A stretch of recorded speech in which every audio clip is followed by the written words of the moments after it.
Mais on est à 2 jours de Shavuot. Je vous ai fait un petit document.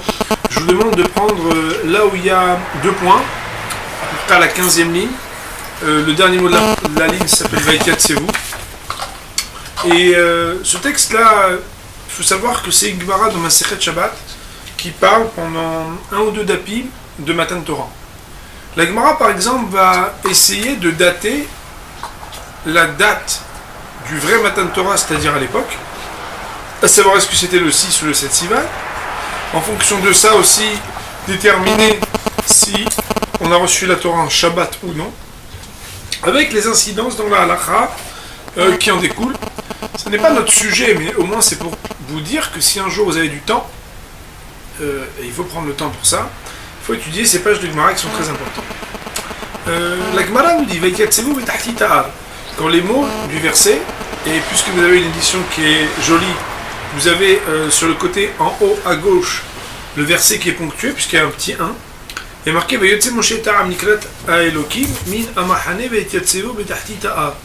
donc Moshe a fait sortir et diriger le peuple vers Akadosh Baruch Hu à la sortie du campement, et ils se tinrent debout, ils se réunirent sous la montagne. Tartit, normalement, ça veut dire au pied de la montagne dans une traduction littéraire, mais dans une traduction littérale, Betartit Ta'ar, ça veut dire Tahat quelque chose, c'est en dessous d'eux. Aussi, le commentaire talmudique qui s'appuie sur la littéralité du mot Betartit donne le commentaire suivant. Amar Rav Avdimi bar Hama bar Hassa. Rav Avdimi bar Hama bar Hassa a dit, mais la Med, cela vient nous enseigner Shekafa Akadosh Baruch Hu Ale'em et Ta'ar Kegigit, que Akadosh Baruch Hu il a placé comme une coupe sur le peuple juif la montagne. Gigit, il y a un mot en français, je crois qu'on dit encume, mais je ne suis pas sûr. Ve'amar lahem, et ce faisant, c'est-à-dire en prenant la montagne, et on imagine donc Akadosh Baruch qui prend la montagne qui est donnée sur Am Israël, et il leur dit Matem ekablim et Torah mutav. Si vous acceptez sur vous la Torah, alors c'est bon. C'est-à-dire que les choses continuent. Veim lav, et sinon, c'est-à-dire si vous ne l'acceptez pas, Sham te'e kevuratrem, c'est là-bas même que se trouvera kevuratrem, ça veut dire votre enterrement, littéralement, ça veut dire c'est là où vous terminez vos jours. La Gemara, un peu plus tard, va nous dire que, à la différence de tous les jours de la création, où il y a marqué Yom Rishon, Yom Sheni, Yom Shlishi, etc., enfin, Yom Rishon n'est pas marqué, Yom Ehad, Yom Sheni, Yom Shlishi, etc., le Yom Shishi n'est pas dit Yom Shishi, mais Yom HaShishi. Pourquoi Yom HaShishi?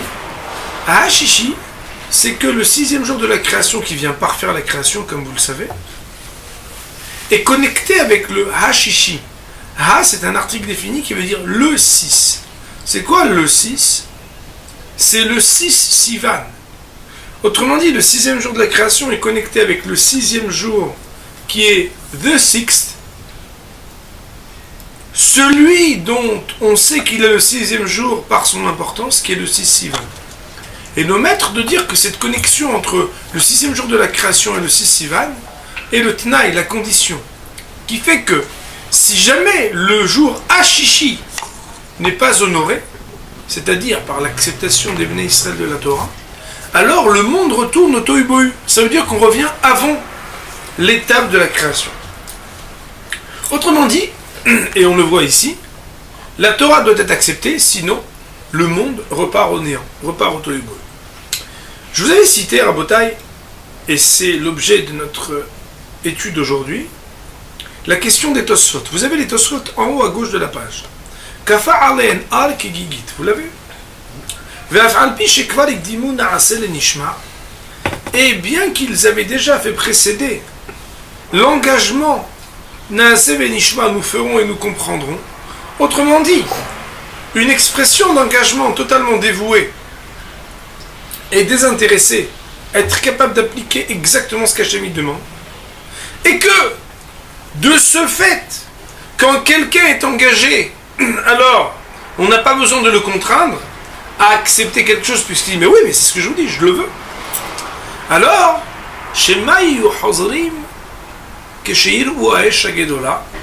la réponse que les Tosfot donnent à cette question, c'est que peut-être qu'ils allaient changer d'avis lorsqu'ils allaient voir Aesh Agdola, c'est-à-dire le grand feu. Parce que Behemet, il est marqué Behemet, qu'ils ont perdu la vie lorsqu'ils ont entendu les 2 premiers commandements, et qu'ils se sont adressés, comme ça c'est marqué dans le livre de Dvarim, à Moshe Rabbeinu en lui disant, eh oh, regarde, nous on reste de côté, parle-toi avec Akadosh Baruch Hu, et tu nous dis après ce qu'il a dit, parce qu'on ne va pas comme ça, sans rentrer dans la profondeur de ce que cela signifie. Une chose est sûre, c'est que les Tosfot posent une question. Voilà qu'ils avaient dit Na'asav Nishma', normalement ça aurait dû suffire pour qu'ils acceptent la Torah, pourquoi tu les contrains? Réponse, c'est parce que en voyant Esh Agdola, ils eurent pu changer d'avis. À cette question des Tosfot, il y a 3 réponses que moi je connais. La première réponse, c'est celle qu'ils donnent eux. La deuxième réponse, c'est la réponse du Maharal. Vous vous rappelez, l'autre jour on l'a évoqué, c'est que étant donné que la Torah n'est pas un choix mais une nécessité obligatoire, il ne faut pas laisser croire à l'homme que c'est parce qu'il a choisi qu'il a accepté. Parce que si tu acceptes quand tu choisis, alors quand tu dis non, tu dis non. Et puis après tu fais un peu ta sauce. Et puis quelque part, si c'est parce que tu as choisi, en réalité tu ne te soumets pas à la volonté d'Hachem. Mais bon, tu vis au choix, c'est comme vous voulez, on joue comme on aime, on fait la Torah comme on veut. Non, on fait la Torah parce que c'est Hachem qui nous la dicte et c'est une nécessité absolue. Nous allons aujourd'hui étudier un texte gigantissime, je n'ai pas d'autres termes pour le dire, c'est le commentaire et la réponse que Rabbi Tanchuma, l'auteur du Midrash Tanchuma, va donner sur cette même question des Tosafistes. Si on devait nommer ce cours, on pourrait le nommer l'apologie de l'étude de la Torah orale. C'est une des descriptions les plus poignantes et les plus émouvantes sur ce qu'est la particularité de la Torah orale, c'est-à-dire de la Torah Shebe'al Peh, Midrash, Mishnah et Gemara. Avant que d'ouvrir ce texte que vous trouverez en 2e page, je voudrais vous dire qu'une fois quelqu'un est rentré chez Shammai et il lui a dit, je voudrais que vous m'appreniez la Torah, mais que la Torah écrite, pas la Torah orale. Et Shammai, on sait que l'expression se chamailler, pour certains philologues, est justement au niveau étymologique empruntée, ou en tout cas bien assise sur ce que il a les Shammai se chamaillaient. Moi j'aime bien dire les Shem Shammai. Shammai, lui, quand il avait quelque chose à dire, il le disait. D'ailleurs, la halakha, la atid lavo, quand on aura le niveau d'être à la rigueur de Shammai, on la fera comme eux. Mais pour l'instant, on tranche la halakha comme Beth Hillel. Shammai n'avait pas voulu accepter d'enseigner uniquement la Torah chez Birtav. D'ailleurs, une des sectes qui s'est beaucoup développée dans la période qu'on appelle la période intertestamentaire est la secte des Karaïtes. Kara, ça veut dire les psukim. Karaïtes, c'est ceux qui croient que à la Torah écrite et pas à la Torah orale. Il existe un caractère consubstantiel de la Torah écrite dans le commentaire oral. Impossible de comprendre la Torah écrite sans accepter qu'il existe la Torah orale. Pour autant, il a reçu cet homme. Et il lui dit, il n'y a pas de problème. Et il dit, on va commencer par le Aleph Bet, pour pouvoir lire la Torah écrite. Et il lui dit, ça c'est Aleph, Aleph, Bet, Bet, Gimel, Gimel. Et la personne le lendemain vient, et il aide de lui dire, ça c'est Tav, ça c'est Shin, ça c'est Resh. Alors l'autre lui dit, mais non, vous m'avez dit que c'était Aleph, Bet et Gimel. Il dit, oui, mais quoi, tu vas utiliser un commentaire oral? Tu as dit que la Torah orale, tu l'écoutes pas. Al-Korhach, tu es obligé de dire qu'il y a une dimension orale, que tu es obligé d'accepter pour pouvoir appréhender même le texte écrit. Alors, c'est juste pour vous dire à Botaï qu'il ne faut pas se leurrer. Il est impossible d'entendre une seconde que quand, par exemple, le cambrioleur qui vient dans un tunnel, il y a marqué Im zarah Hashem en alav damim lo ou damim en lo damim. Si le soleil s'est levé sur lui, il n'a pas de sang. Ça veut rien dire. Le soleil se lève, il n'a pas de sang. Il y a dans le caractère hermétique et profond du texte de la Torah écrite une exigence de dépasser ce que certains pourraient appeler l'au-delà, d'aller au-delà des versets, parce que c'était impossible de comprendre la Torah quand on en lit uniquement la dimension écrite. Le texte du Midrash dans Parashat Noach nous dit, et je pense que d'abord pour moi c'est un plaisir de pouvoir le faire dans les mots, parce que on le connaît mais on n'a jamais étudié ce texte-là. On le connaît, je parle pour moi, on n'a jamais étudié tranquillement. Le texte nous dit, on ne va pas l'étudier entièrement, on s'arrêtera à un certain endroit, je vous dirai où. Il nous dit, Itbarach Shemo Shel Melech Malche Amelachim HaKadosh Baruch Hu. On est dans la deuxième page.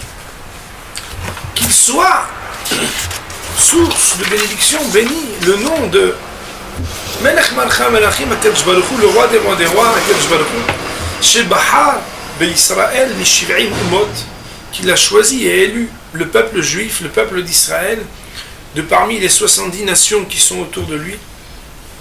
Kemoshe Katouv, comme le verset est écrit, Ki Helek Hashem Amo, car une part d'Hashem est à son peuple, qui vient, ça veut dire qu'il partage quelque chose avec eux. Yaakov Hevel Nahalato, et c'est Yaakov et donc ses descendants, Hevel Nahalato, qui est la lignée de son héritage. Fenatan lanu et Torah bichtav, rishumo beremez, tsefunot ustumot. Écrite, empreinte par des allusions cachées et fermées, pereshum batorash be'alpe, commenté nos maîtres dans la Torah orale. Vegila otam le Israël. Pardon, Pereshum ici c'est Kadosh Baruch Hu Piresh Otam. Même si normalement on aurait dire Piresham. Pereshum Betorah Shebe'alpe. Vegila Otam l'Israël. Kadosh Baruch Hu a permis que soit révélé ce qui nous donne accès à la compréhension de la Torah écrite par la Torah orale. Et regardez bien comme c'est magnifique. Et nous entendrons et nous soulignerons en quoi et à quel endroit du texte de ce Midrash Tanhuma on a la réponse à la question des Tosfot. Plus que ça, c'est que la Torah écrite Klalut, ce sont des principes, alors que la Torah orale, c'est des détails. Ça veut dire qu'on rentre dans les détails. Vous vous rendez bien compte, même si on ne fait pas beaucoup de Gemara ensemble, chaque fois qu'on parle de Torah orale, on rentre dans les détails de ce qui, dans la Torah écrite, peut se résoudre à des fois un mot, une lettre, ou même une manière de lire. La Torah Shebe'alpe, elle est tellement grande et large, alors que la Torah écrite quelque part, elle est très courte, il n'y a pas grand chose. À propos de la Torah orale, il est dit Aruka me'eretz mida urhava miniyam. Aruka, elle est allongée, me'eretz mida, plus que la longueur de la terre, urhava, et elle est large, miniyam, plus que la mer. Urtiv, il est écrit, velotimatse be'eretz hayim. Elle ne se trouvera pas, en parlant de la Torah, sur la terre des vivants. Demande le Midrash, ma'ilotimatse be'eretz hayim. Qu'est-ce que ça veut dire qu'elle ne va pas se trouver sur la terre des vivants? Quand on va la trouver sur la terre des morts, ça veut dire quoi de dire que la Torah ne se trouve pas dans la terre des vivants? Et là, mais cela vient de signifier et nous enseigner. Je suis obligé de le redire avec plus d'accent.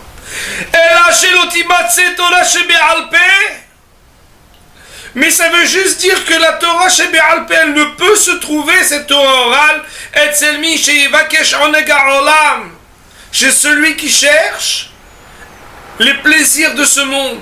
Ta'ava, l'objet de son désir, Vechavod, les honneurs, Gdoula, les grandeurs, Ba'olam hazeh, dans ce monde-ci.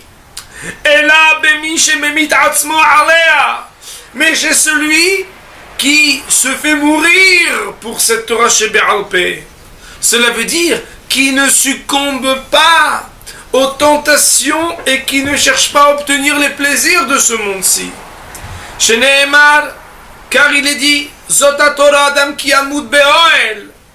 Voici la Torah de l'homme qui meurt be'oel. Ça veut dire quoi qui meurt be'oel? C'est celui qui est capable d'être mémit atzmo, ça veut dire quelque part qui se bat contre son mauvais penchant. Bekach darka shel Torah.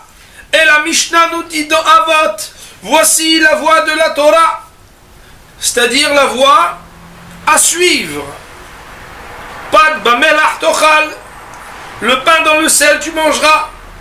Ou maïm bamsora tishte, et de l'eau, je sais pas comment on traduit bamsora, tu boiras. Ve'alar et sishan, et sur la terre même tu dormiras. Ve'hayetzar tihyeh, et une vie où tu prends sur toi d'accepter des douleurs, tu vivras. Ou batora ta'amel, et l'effort tu l'auras dans la Torah. Les fichiers lokarat akadosh baruch hu brit im Israël. Quelle est la raison pour laquelle il en est ainsi? Parce qu'Akadosh Baruch Hu n'a contracté d'alliance avec le peuple juif, et là, à la Torah chez Be'alpeh, que sur la Torah chez Be'alpeh. Autrement dit, la Torah chez Birtav, la Torah écrite peut se trouver chez les nations. Et se trouve chez les nations. Ça ne veut pas dire qu'ils ont une vraie part dans la Torah. Mais Béhémet, que la Torah écrite, c'est pas celle qui singularise l'alliance entre Akadosh Baruch Hu et Am Israël. Moray Verbotal, juste que les choses soient bien claires. Quel rapport avec l'alliance? Il faut savoir, et c'est quelque chose que peut-être j'avais déjà dit si j'étais venu avec vous à un Brit, quand on me demande de parler, je cite souvent ce Dvar Torah qu'un de mes maîtres m'a appris. Normalement, le mot Brit, ça veut dire une alliance, ça veut dire un lien entre deux personnes. Et pourtant, en hébreu, le verbe qui conjugue l'alliance, c'est lichrot berit. Contracter une alliance, on dit lichrot berit. Or, lichrot, normalement, ça veut dire couper, retrancher, karet, kritout. Plus que ça, le nom du guet qui sépare deux âmes juives qui devaient rester éternellement ensemble s'appelle Sefer Keritout, le livre de la séparation.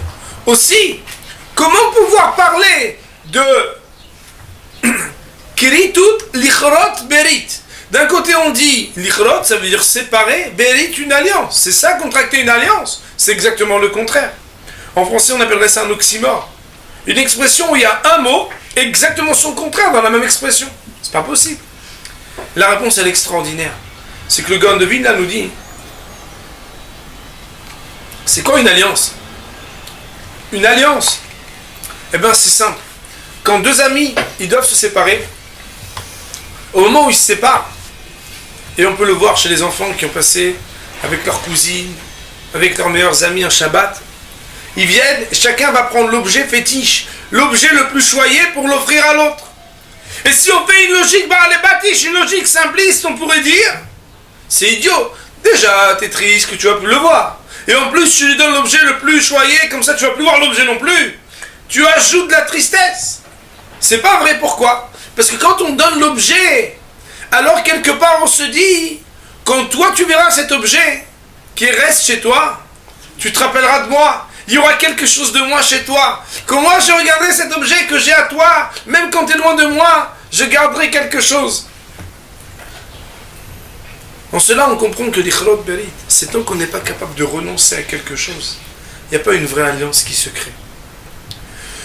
Quand on étudie Torah chez Birtav, oui, il y a une alliance. Mais la vraie alliance de Am Israël, elle est dans Torah chez Be'alpeh.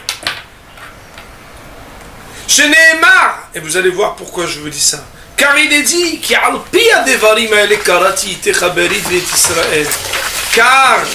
Alpi, sur ces paroles-là, j'ai contracté une alliance avec toi et avec le peuple juif, dit Akadosh Baruch Hu. Et nos maîtres ont enseigné et ont dit, Lokata Akadosh Baruch Hu Batora. Akadosh Baruch Hu n'a pas dit j'ai créé une alliance dans la Torah. Les ma'an devarim aele, pour ces paroles-là. Velo ba'avur advarim aele. Le mot qui veut dire pour ces choses-là n'a pas été utilisé les ma'an ou ba'avur. Velo biglal advarim. Et la alpi adevarim. Alpi, ça veut dire quoi alpi? Zoui de Rosh Be'alpi, que je vois pour dire que c'est la Torah qui est l'alliance. Il a dit alpi. Alpi, ça veut dire quoi? Sur la bouche. Ça veut dire que c'est la voix orale. C'est sur l'oralité qui accompagne la Torah écrite par le commentaire oral que l'alliance elle est faite. Pourquoi Rabotai? Pourquoi il y a l'alliance? Pourquoi on peut la trouver là-bas et pas dans la Torah écrite? Pourquoi quelqu'un qui étudie le Chumash, il n'est pas autant dans l'alliance avec Akadosh Baruch Hu que quand il commence à commenter? Chez Ikashal il mode. Parce que l'étude de la Gemara, l'étude du Midrash, l'étude de la Mishnah, c'est dur à étudier. Gadol. Et ça fait des souffrances. Des fois, les gens, ils ont mal, ils étudient, ils disent aïe, aïe, aïe, comment c'est possible? Qu'est-ce que ton souhait veut le dire? Comment comprendre? On répète. Chez Meshulam Haoshech, on parle de la Torah orale comme de l'obscurité à Botaï. L'obscurité. Chez Neymar, car il est dit le peuple qui marche dans l'obscurité a vu soudainement Or Gadol, la grande lumière. Et le commentaire de nos maîtres de dire, c'est quoi les gens qui marchent dans l'obscurité? Elu Ba'ala Talmud. Il s'agit des gens qui étudient la Gemara, Shera ou Or Gadol, qui ont vu la grande lumière. Ça veut dire quoi? Ça veut dire qu'une Suga de Gemara, quand on étudie la Torah orale, c'est toujours l'obscurité, Moraï Verabotai. Il y a des gens, des fois, ils rentrent dans le je dis, oui, mais moi, je ne sais pas étudier. Je dis, moi non plus. Quand on commence un sujet, Binoti Mikla de Ta'a, pour comprendre quelque chose, il faut être capable de poser des questions, de comprendre qu'il y a une obscurité, de comprendre que c'est difficile. Et c'est ça qui montre qu'on est lié à Kadosh Baruch Hu. Si on va que dans des ambiances l'exomide où on se détend, on est là, détendu, tout est facile et tout est bien, alors on ne grandit pas. Où on montre qu'on est lié à quelqu'un? Quand est-ce qu'on parle d'alliance? Quand c'est difficile. Où c'est difficile? Dans une souga, dans un sujet de Gemara. On est là, on ne comprend pas. Vous pouvez répéter, j'ai pas compris. Et moi non plus. Pourquoi? Parce que la Gemara, elle demande. Le Talmud, il demande. Le Midrash, la Mishnah demande un approfondissement, un amal, de surmonter une difficulté. Mais celui qui accepte de voir cette difficulté-là, alors lui, il nous éclaire de nous montrer qu'est-ce qui est interdit, qu'est-ce qui est permis. Qu'est-ce qui est tamé, qu'est-ce qui est taor. Et à la fin des temps, ceux qui aiment Akadosh Baruch Hu, eux ils seront dans la lumière. Ça veut dire dans la lumière éclatante d'un soleil qui n'est pas dans son écrin, qui est lumineux. Israël et ta Torah. Écoutez bien, Rabotai. Et Israël n'ont reçu la Torah que lorsqu'Akadosh Baruch Hu il a pris la montagne, il l'a mis sur leur tête. Chez Neymar, car il est dit, et ils se tinrent au pied de la montagne. Et Rav Dimi Bar Chama il a dit Amar Laim Akadosh Baruch Hu l'Israël. Akadosh Baruch Hu a dit au peuple juif, si vous recevez la Torah, c'est bien. Et sinon, sinon vous serez enterrés sous cette montagne. Autrement dit, exactement les paroles de la Gemara. Nous dit Rabbi Tanhuma la même question que les Tosfot. Veim Tomar. Et si tu poses la question en disant à la Torah, Shebichtav Kafa'al Emetahar, pour recevoir la Torah écrite, il avait besoin de leur mettre la montagne sur la tête. Voici que dès lors qu'il leur a proposé la Torah, ils se sont déjà engagés à recevoir sur eux la Torah en disant alors pourquoi tu as besoin de les contraindre? Nous dit le Midrash Tanhuma extraordinaire. Pourquoi ils ont accepté volontiers la Torah écrite? Parce que elle ne demande pas de se fatiguer, elle ne demande pas des souffrances, elle n'est pas énorme. Et la marlem à la Torah chez Be'alpé. Mais à quand je me mis la montagne mais sur la tête, il leur parlait de Torah chez Be'alpé. La dimension de la Torah qui est orale. Il va falloir étudier tous les jours pendant des années. Il va y avoir des choses difficiles et profondes. Elle est dure comme la mort. Elle est forte. Elle demande un élan et une détermination. On ne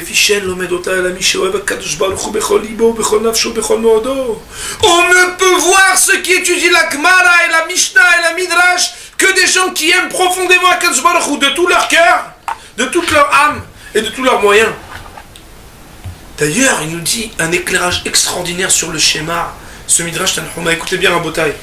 Parce qu'il y a marqué Shenemar ve'avta et Hashem Elokecha bechol levavecha b'chol nafshecha b'chol ma'odecha. Tu aimeras l'Éternel ton Dieu de tous tes cœurs et de toute ton âme et de tous tes moyens. Mais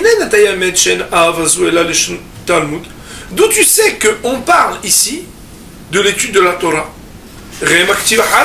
Parce que quand tu te demandes comment tu vas aimer Hachem, regarde le verset qui suit, qu'est-ce qu'il dit? Il faut que les paroles de la Torah pour aimer Hachem, elles soient dans ton cœur. Et il disait, c'est quoi dans ton cœur? Comment les paroles de la Torah elles sont dans ton cœur? C'est Talmud, le Talmud, il est sur le cœur. C'est-à-dire quoi il est sur le cœur? C'est quelque chose qui réclame des qualités de cœur, un élan et un dévouement qui est incomparable dans tous les autres domaines de la Torah. Et Véomer, alors de là tu vas apprendre que quand on dit Veshinantam levanecha, tu vas les répéter à tes enfants. Zou Talmud, c'est le Talmud, c'est la Gemara. Pourquoi? Parce que le Chumash, tu peux le dire une fois, l'enfant il va se rappeler. Chez Tsalir Shinun, quand on est Veshinantam, tu vas devoir répéter. Il y a des choses qu'il faut répéter, à répéter, à répéter. C'est la Gemara. Les Lametra, ça vient nous enseigner, écoutez bien Rabotai comme c'est beau. Chez Parasha Rishona chez Kriyat Shema. La première paracha du Kriyat Shema, on ne peut pas parler de son salaire dans ce monde-ci. Ce qui n'est pas le cas quand on parle de la deuxième paracha. Dans la deuxième paracha, on dit Ve'aya im shamoa, tishme'u ve'natati metarar sechem. Je vais vous donner des pluies. Zematan sechar mo'oskim mitzvot. Ceux qui font les mitzvot, ils reçoivent le salaire dans ce monde-ci. Chez Oskim batalmud. Mais eux, on ne parle pas de gens qui font la Gemara, qui étudient Torah Shebe'al Peh. Paracha Shnia Kti Bechol Levavchem Bechol Nafshechem. Si vous remarquez dans la deuxième paracha, il y a Bechol Levavchem Bechol Nafshechem, on dit de tous tes cœurs et de toute ton âme.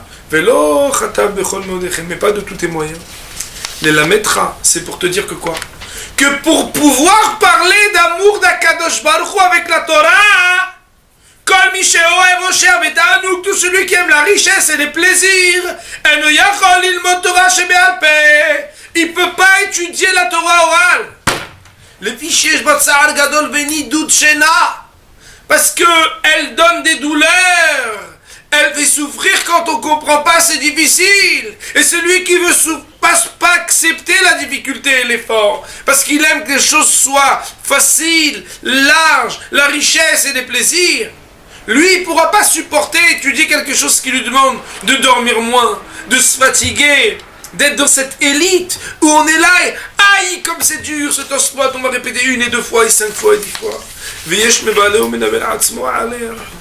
Les filles, car c'est pour ça, on ne peut donner son salaire que dans le Olam Haba.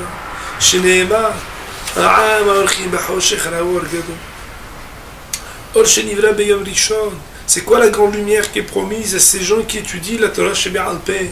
C'est la lumière du premier jour. Chez Gnazo, Akadosh Baruch Hu, il a enlevé la Amalé Torah chez Be'al Peh Bayom ou Balayla, pour la donner à ceux qui s'investissent dans l'effort de l'étude de la Torah orale le jour et la nuit.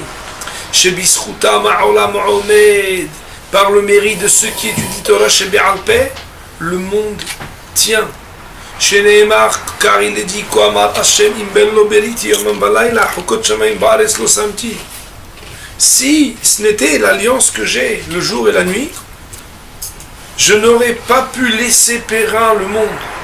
Et son berit shenek bayom balayla, tu connais l'alliance qui est le jour et la nuit? Ce commentaire du Midrash Tanhumazi dit au Talmud, c'est l'étude de la Gemara. Le Rav Chaim Volozhiner, il explique dans Nefesh HaChaim. Je vais le dire dans un instant. וכן הוא אומר כה אמר השם, אם תפרו את בריתי היום ואת בריתי הלילה, גם בריתי תופר את דוד עבדי, ואומר כי אם בתורת תשמחסו בתורתו יגיע יום ולילה.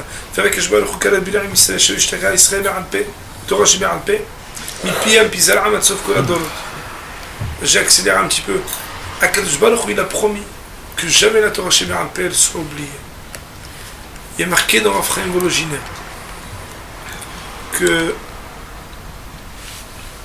Et je vous le dis à l'oral, dans la suite du Midrash, il explique qu'Akadosh Baruch Hu, il a fait que même quand le peuple juif, il devait être soumis à la souveraineté des nations en Eretz Israël, il a permis que 2 yeshivot restent intactes et qu'elles puissent être exilées avant que Hazve Shalom, le peuple juif, ne soit perdu.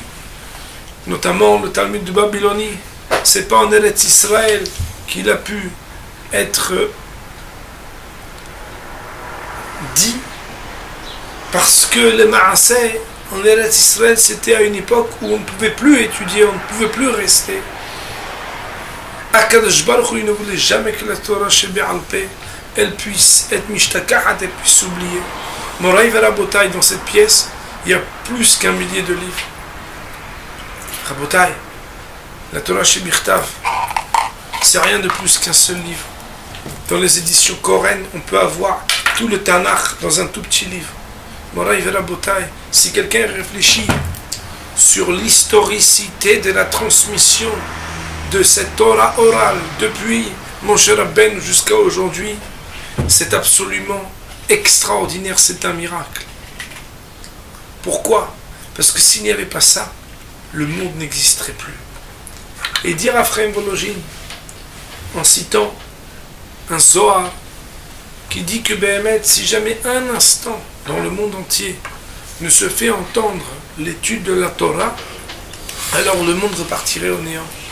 C'est pour ça, Moraï Verabotai, que lui, il expliquait, au moment où Akadosh Baruch Hu, il a permis qu'on découvre le continent américain, Ephraim Volojiner, il explique que c'est très certainement pour nous permettre que quand les uns dorment, les autres étudient, afin qu'il n'y ait jamais un moment où l'étude de la Torah ne soit délaissée. À l'époque, dans les villes en Europe, il y avait des gardes la nuit.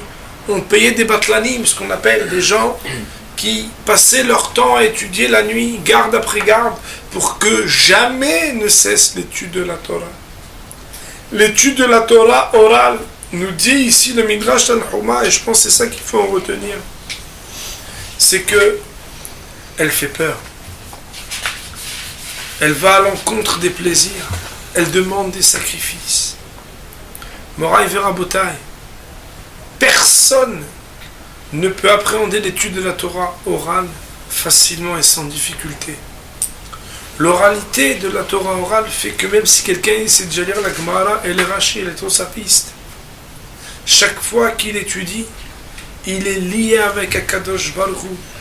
Seulement il faut qu'il daigne accepter que ça fasse mal et que ça soit difficile.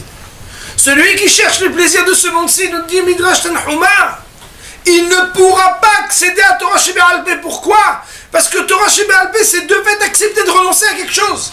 Accepter que ce soit dur. Accepter que je ne comprenne pas. Accepter que ça me dépasse. Mais Moraï Verabotai, un homme, et c'est bien que ça le dépasse, parce qu'il s'agit ici du message d'Hachem.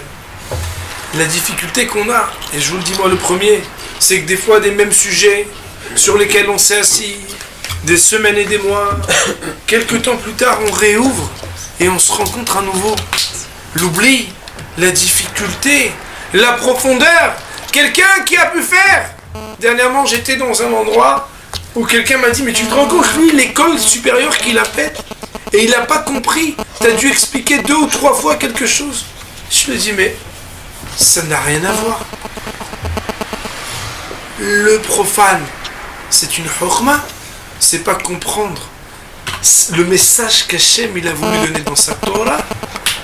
La Torah, c'est quelque chose qui, quel que soit le niveau des hommes, si on ne se fatigue pas, si on ne se fait pas violence, s'il n'y a pas un renoncement, il est impossible d'étudier la Torah. La Torah chez Béhémet. Nimtsen Ridemedim. On a donc appris aujourd'hui la 3e réponse à cette question des Tosfot. Mais on est volontaire pour étudier la Torah. Pour étudier la Torah écrite, on est toujours volontaire. Pour étudier la Torah orale, il faut qu'on sente que c'est une obligation. Pourquoi? Parce que la Torah orale, elle est l'alliance de Akadosh Baruch Hu avec Am Israël. Et la Torah orale, elle nous demande de nous faire violence. Faire violence à nos instincts. Faire violence à notre kavod. Des fois, on est entre amis, on étudie, et on se rend compte que c'est beaucoup plus dur que ce qu'on pensait. Des fois, on se dit, bon, mais aujourd'hui, je vais aller, ouais, on va étudier pendant 2 heures. Ça va être dur. On va devoir expliquer, reprendre, rentrer dans les détails. On va me demander si j'ai compris. Boraï Verabotai, l'engagement de la Torah orale, c'est vrai qu'il est plus dur. Mais ce renoncement-là au plaisir, c'est quelque part refuser le plaisir instantané pour rentrer dans l'alliance éternelle de Am Israël avec Akadosh Baruch Hu. Isaken ou Hachem, Akadosh Baruch Hu, il nous aide. Que quand on approche de Matan Torah, qu'on comprenne que la Torah, c'est pas fait pour un plaisir. C'est un plaisir, mais c'est pas un plaisir instantané. Tout ce qui est un plaisir instantané, c'est Ba'avonot, la plupart du temps, les plaisirs de ce monde-ci, qui donnent un plaisir instantané et qui après nous font regretter. La Torah, elle nous enseigne que tout ce qui est les Fum Tsahara Agra, tout ce qui demande du labeur, des efforts, lorsqu'on jouit après de quelque chose, on jouit différemment.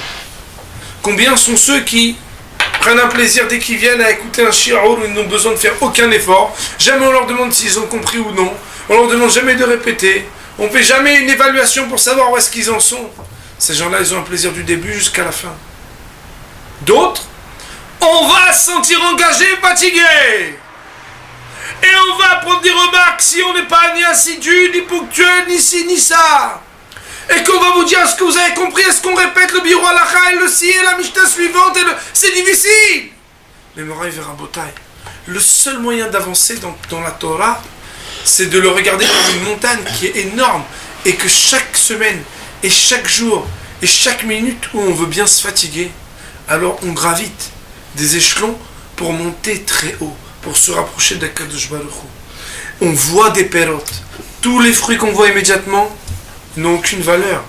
Mais à long terme, quand on avance, et un siman puis un autre, et une mishnah puis une autre, au fur et à mesure des mois et des années, on se rend compte qu'on s'est familiarisé avec des concepts, avec des mots, avec des raisonnements, et que, sans vous décourager, dès lors qu'on commence à se familiariser, à avancer, on se rend compte qu'il y a une nouvelle dimension du ramal. Il y a une nouvelle dimension de l'effort qui amène à des profondeurs encore plus grandes. Au début, on nage sur l'eau. Au début, on a des bouées, après on enlève une bouée, après on enlève 2 bouées. Après, on arrive à mettre la tête sous l'eau pendant 1 minute. Moraï Verabotai. Pas besoin de savoir qu'est-ce que dans certaines légendes des grands films, il y en a qui pensent que c'est tellement beau sous l'eau qu'ils restent en bas et ne remontent plus. C'est que plus on nage, plus on approfondit les choses, plus on se rend compte que la profondeur, c'est pas une profondeur intellectuelle. Moraï Verabotai, c'est l'alliance avec Hachem. Et des fois, dans l'étude de la Torah, quand on approfondit, on se rend compte que on n'est même plus en train de penser tellement on est lié au texte. On est en train de comprendre quelque chose d'existentiel et d'essentiel. Parce que c'est dur, mais c'est magnifique. C'est dur, mais parce que c'est dur et qu'on renonce à avoir la facilité, parce qu'on accepte la difficulté, alors on s'approche du message de Akadosh Baruch Hu. Voilà le texte que je voulais qu'on étudie aujourd'hui. C'est un texte fondamental. Comme au Beit Midrash, avec vous, je ne l'avais jamais étudié. Je voulais que vous le connaissiez, parce que il prend à contre-pied tout ce que les gens peuvent présenter qu'il faille que la Torah soit agréable le premier jour. La Torah, elle ne doit pas être agréable le premier jour. La Torah, comme on sait qu'elle est belle, on doit être capable que là où c'est le plus dur, on s'investisse, parce qu'on sait qu'au fur et à mesure qu'on s'investit là où c'est dur, le plaisir, il n'est pas la même chose. La douceur du miel, elle peut écœurer, mais la vraie douceur, elle vient d'un aliment qui au début il est un peu amer, quand tu l'as mâché, il devient doux. La Torah, elle a une douceur qui ne ressemble à aucune autre douceur, mais c'est pas la douceur qu'on achète et qu'on peut obtenir dans des kiosques. C'est la douceur de quelque chose qui, parce que tu renonces au plaisir de Olam Hazeh, tu accèdes à quelque chose du Olam Haba.